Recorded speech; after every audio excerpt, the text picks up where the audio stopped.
Gəlin sabahın hava proqnozunu birlikdə izləyək.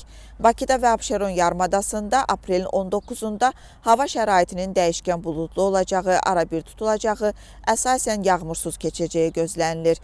Milli Hidrometeorologiya Xidmətindən verilən məlumata görə mülayim cənub-qərb küləyi günün ikinci yarısında mülayim şimal-qərb küləyi ilə əvəz olunacaq.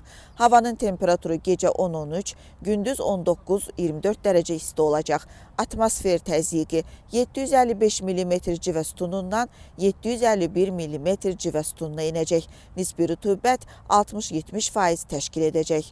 Azərbaycanın əsasən dağlıq və dağətəyi rayonlarında havanın arabir yağıntılı olacağı gözlənilir. Ayrı-ayrı yerlərdə yağıntının qısa müddətli intensiv olacağı, şimşək çaxacağı, dolu düşəcəyi, dağlıq ərazilərdə sulu qara keçəcəyi ehtimalı var. Gecə və səhər bəzi dağlıq ərazilərdə arabir duman olacaq, qərb küləyi bəzi yerlərdə arabir güclənəcək. Havanın temperaturu gecə 8-11, gündüz 20-25 dərəcə isti, dağlarda gecə 2-7, gündüz 13-18 dərəcə isti olacaq.